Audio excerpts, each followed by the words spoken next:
আসসালামু আলাইকুম ওরহমতুল্লাহ। এলমে দিন শিক্ষা অর্জন করা আল্লাহ রাব্বুল আলামিন আমাদের প্রত্যেকের উপরে ফরজ করেছেন।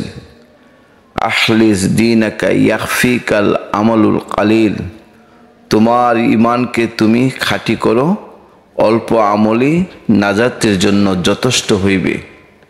প্রিয় মুসলিম ভাই বোনেরা, মাদ্রাসার পড়া অত্যন্ত শ্রেষ্ঠ পড়া।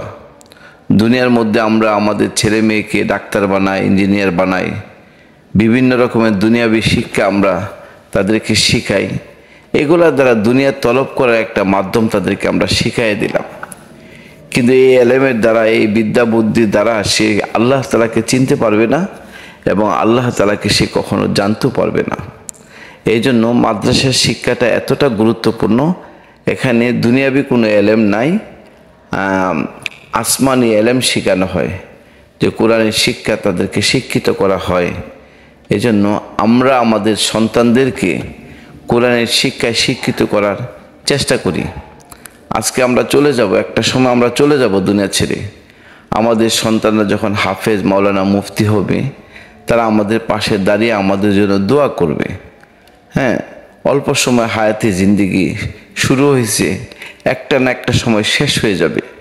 আজকে যদি আমাদের সন্তানদেরকে আমরা যদি দিনদারি শিখায় যেতে পারি, হ্যাঁ, এলমে দিন শিখায় যেতে পারি, তাহলে আবাদুল আবাদ আমরা যখন চলে যাব, ওখানে বসে বসে আমরা নেকি শুধু পাইতে থাকবো। এই জন্য আমাদের ছেলেদেরকে আমরা হাফেজ বানাই, মৌলানা বানাই, মুফতি বানাই। হ্যাঁ, হাফেজ, মৌলানা, মুফতি বানাই। যে বাবা মা তার সন্তানকে হাফেজ বানাইলো, 6666টা আয়াত আছে, তো এক একটা আয়াত যখন সে তেলাওয়াত করবে, আল্লাহ তাআলা ওই যে পড়নেওয়ালা বাবা মার জন্য আল্লাহ তাআলা এক একটা তালা করে বিল্ডিং তৈরি করবেন। হ্যাঁ, যে 6600 আয়াত তেলাওয়াত করবে, 6666 বিশিষ্ট একটি বিল্ডিং আল্লাহ তাআলা ওই ভাইকে দান করবেন, যার সন্তান নাকি হাফেজ মৌলানা হয়েছে, হাফেজ হয়েছে। এই জন্য আমাদের ছেলেদেরকে আমরা হাফেজ বানাই, আলেম বানাই, মৌলানা বানাই, মুফতি বানাই।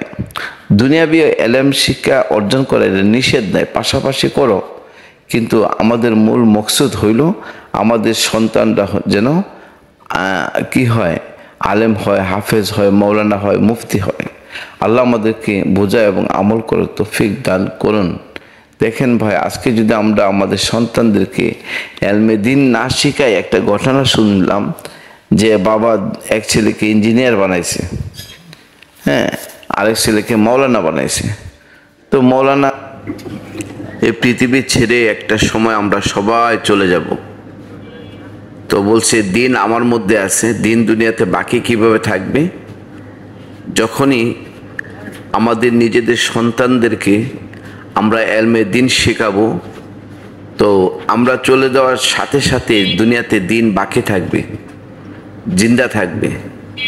100% আমাদের মধ্যে দিনদারি আছে, আমরা অনেকে মনে করি, কিন্তু আমাদের চলে যাওয়ার সাথে সাথে, মৃত্যুর সাথে সাথে দিনদারিও আমাদের সাথে চলে যাবে। আমাদের সন্তানদের মধ্যে দিনদারি বাকি থাকবে না।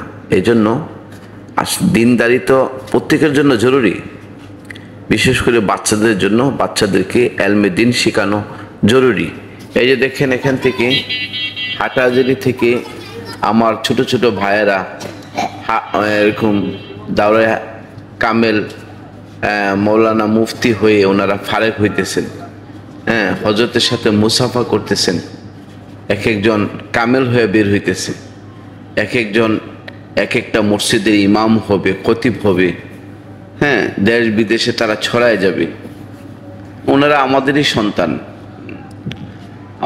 সন্তান, সারা দুনিয়াতে ওনারা ছড়ায় যাবে আল্লাহ তাআলার দিনকে পৌঁছানোর জন্য। তো আসলে মাদ্রাসার মধ্যে শুধু কোরআন হাদিসের এলেম চর্চা হয় এমন না।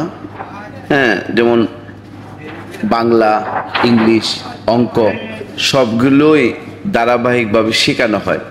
অনেকে আমরা দূর থেকে এটা বুঝি না যে মাদ্রাসার মধ্যে শুধু কোরআন শেখানো হয় না, আরবি আছে, বাংলা আছে, ইংলিশ আছে, সব ধরনের শিক্ষা এখানে দেওয়া হয়। ছোট থেকে এরা এই যে বাচ্চারা দেখতেছেন যে সিলেট নিয়ে হাতে বসে আছে, এদেরকে নাজরানা থেকে শুরু করে একদম এখন নাজরানা পড়া যখন শেষ হয়ে যাবে তখন তারা একটা পর্যায়ে যাবে, হাফেজ হবে। এই যে হাফেজ সাহরা তো ধৈরেই ওনারা হ্যাফজ করতেছে না, ওনারা প্রথম নাজরানা থেকে শুরু করছে, তারপরে ওনারা হাফেজ হয়েছে। কারণ হাফেজ পুরা হয় নাই, এই ধরেন কেউ 7 পারা, কেউ 10 পারা, কেউ 12 পারা, কেউ 20 পারা, কেউ 25 পারা। মাশাআল্লাহ তাদের চেহারাগুলো কতটা সুন্দর, কত কিউট, কত মায়াবী। আল্লাহু আকবার। উস্তাদ তো মাশাআল্লাহ বহুত আচ্ছা, বহুত আচ্ছা। ছাত্রদের সাথে উস্তাদের খুব গভীর একটা সম্পর্ক, খুব আসলে উস্তাদের সাথে একটা ভালো একটা সুসম্পর্ক তৈরি করা, এটাও বিশাল একটা ব্যাপার। আর মাদ্রাসার পরিবেশটা দেখলে মনে হয় যে আসমান থেকে ফেরেশতা দুনিয়াতে নাজিল হয়েছে। সুবহানাল্লাহ। যতটা দেখি ততই ভালো লাগে। তো এই জন্য আমরা নিয়ত করি যে আমাদের বংশধর যারা আছে, আমাদের ছেলে মেয়ে, আমাদের নাতিপুতি, তাদেরকে আমরা দিনদারি শেখাবো এবং মাদ্রাসা আমরা মাদ্রাসা আমরা ভর্তি করে দিব। স্কুল কলেজে ভর্তি করাটা নিষেধ এমন না, আগে গুরুত্ব আমরা এটাই দিব, তারপরে ইনশাল্লাহ দুনিয়াও দরকার, আখিরাতও দরকার আছে না। দোয়া করি না আমরা, রব্বানা আতিনা ফিদ দুনিয়া হাসানাতাও ওয়া ফিল আখিরাতি হাসানাতাও ওয়া কিনা আযাবান্নার। আল্লাহ তাআলার কাছে আমরা বলি না, আল্লাহ আমাদেরকে দুনিয়াতে কল্যাণ দান করেন, আখিরাতেও দান করেন। এমন না যে শুধু আমরা আল্লাহ তাআলার কাছে আখিরাত চাইতেছি, না, আমরা দুনিয়াও চাইতেছি। আল্লাহ তাআলা দুনিয়াও আমাদেরকে দান করেন, আখিরাতও আল্লাহ তাআলা আমাদেরকে দান করেন।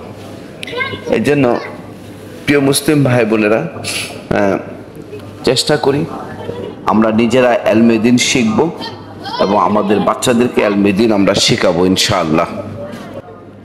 অনেকক্ষণ ধৈর্যের সাথে আমাদের কথাগুলো আপনারা শুনতেছিলেন, আন্তরিকভাবে সবাইকে ধন্যবাদ জানাই।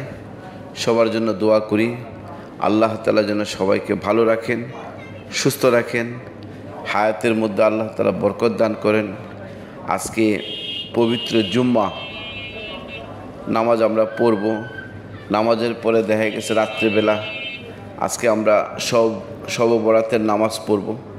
তো শবে বরাতের নামাজ পড়ার জন্য সবচেয়ে গুরুত্বপূর্ণ ব্যাপার হইল নফল, তো পড়লে নেকি আছে, না পড়লে কোনো গুনাহ নাই। এটা নিয়ে এত বাড়াবাড়ি করার কোনো কারণে দেখতেছি না। তো আমরা চাইলে আমাদের জীবনে যখন অতীত নামাজ কাজা আছে, কত নামাজে তো কাজা আছে, ওই সমস্ত কাজা নামাজগুলা খুঁজে খুঁজে আদায় করা। তো অতীত নামাজগুলো যখন আমরা অতীত জীবনের কাজা নামাজগুলো যখন আমরা আদায় করব, এটা আল্লাহ তাআলার কাছে বিশেষ মর্যাদা রাখে। এই জন্য চেষ্টা করি আমাদের জিন্দেগির ফরজ নামাজগুলো যেগুলো ছুটে গেছে সেগুলোর জন্য আমরা আদায় করতে পারি। আল্লাহ আমাদেরকে তৌফিক দান করেন। এই জন্য আল্লাহ তাআলার কাছে তৌফিক চাওয়া যে আল্লাহ